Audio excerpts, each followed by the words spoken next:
जी अस्सलाम वालेकुम। आज मैं आपको डाटा एनालिसिस सिखाऊंगा चैट जीपीटी से। यहाँ पर मैंने कुछ प्रैक्टिस फाइल्स कर रखी हैं जो कि पहले से डाटा एनालिसिस शो किया हुआ है। इसके साथ साथ मैं आपको उसी फाइल को दोबारा अपलोड करके भी दिखाऊंगा कि हम शुरू से फाइल कैसे अपलोड करते हैं और डाटा एनालिसिस कैसे करते हैं।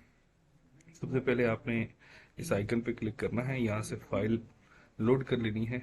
आपके पास फाइल शो होगी, आप अपने फाइल डेस्कटॉप पे रखी है लाइक। तो मैंने वहाँ पे एक्सेल की फाइल रखी हुई है, मैं उसे ओपन करता हूँ। देखिए इसने फाइल जो है वो उठाना शुरू कर दी है और ये फाइल लोड हो गई। इसके बाद मैं इसे एक सिंपल कमांड दूंगा कि आप इस फाइल को रीड करें।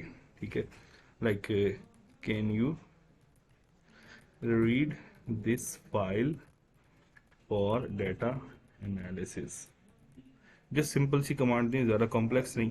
बट ये कमांड आपने इस नेचर की देनी है कि जैसे आप किसी डाटा एनालिस्ट एक्सपर्ट से बात करें, तो आपका जुमलों का अंदाज वैसा होना चाहिए।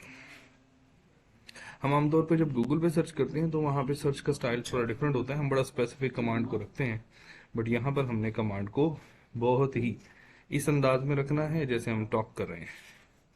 तो देखिए उसने बताया है to analyze the data in the uploaded Excel file I will start by opening the file. तो वो इसको ओपन करके एनालाइज कर रहा है। ठीक है, और वो हमें बताएगा कि इसमें क्या इश्यूज हैं या कैसे करके हमने इसको देखना है या इसमें कहाँ करेक्शंस है, कहाँ करेक्शन करनी है।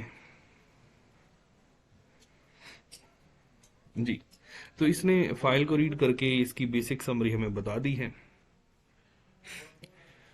हम फौरन ही पूछ लेंगे, is there any need of data cleaning.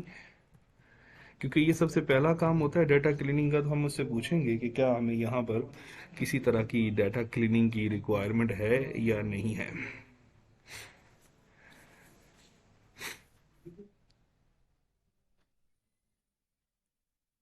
तो ये उस पर हमें रिस्पॉन्ड कर रहा है।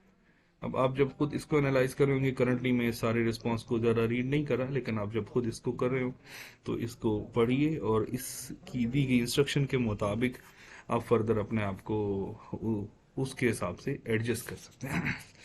ओके, मैं इसे सिंपल कहता हूँ, go through all steps one by one। तो इसके ने डाटा क्लीनिंग के जितने भी स्टेप्स बताए हैं मैंने उसे कहा है कि इन सब में से वन बाय वन आप गो थ्रू हो। तो अभी ये स्टेप बाय स्टेप उससे गो थ्रू होगा और डाटा को क्लीन करेगा। अब यहाँ पर एक चीज़ और बता दूं कि जैसे ये डाटा को क्लीन करता है तो ये क्लीन करने के बाद हमें हमारी एक्सेल फाइल जो हमने अपलोड की थी वही रिटर्न भी कर देता है। मतलब हमें अपडेटेड क्लीन फाइल भी प्रोवाइड कर देता है अगर हम इससे डिमांड करेंगे। अगर हम डिमांड नहीं करते तो फिर ये हमें उस पर एनालिसिस करके दे देता है।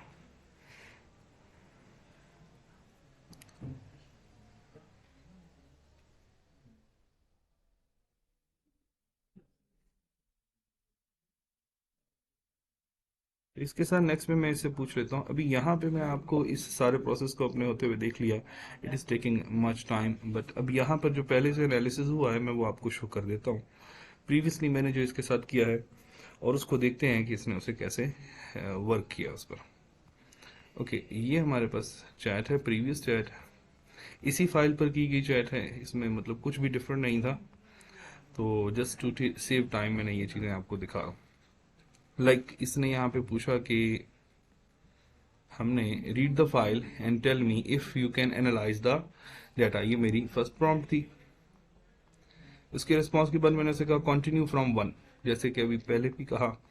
उसने इसे वन बाय वन कंटिन्यू किया और पूछा कि हम इसे आगे मूव करें। मैंने रिस्पॉन्ड कर दिया यस। और फिर मैंने उसे कहा कि make a table of analysis, make a table of analysis. तो उसने टेबल ऑफ एनालिसिस बना दिया। और फिर मैंने उसके बाद उसने मुझे कहा कि मैं जो है एनालिसिस के लिए डिस्क्रिप्टिव स्टैटिस्टिक्स रन कर सकता हूँ, जेंडर बेस्ड कंपैरेटिव एनालिसिस कर सकता हूँ, और इसके साथ साथ कोरिलेशन यहाँ पे इस डाटा पे कर सकता हूँ। फर्दर हम खुद भी कोई टेस्ट करना चाहें तो हम उसे बता सकते हैं कि ये टेस्ट कर लें, लेकिन फिलहाल मैंने उसे डिस्क्रिप्टिव के लिए कह दिया। डिस्क्रिप्टिव का मैंने यहाँ पे कमांड दी है कि make tables for descriptive statistics, और उसने ये प्रॉपर तरीके से एक टेबल बना दिया।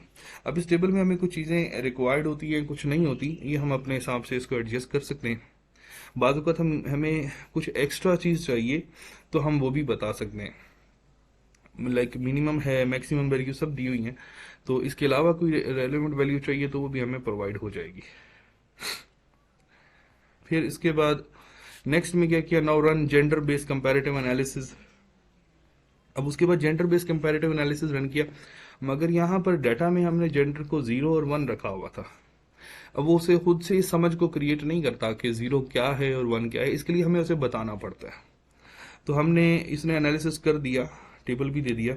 यहाँ पे फिर मैंने उसे बताया कि जेंडर 0 जो है वो फीमेल है और जेंडर 1 जो है वो मेल है।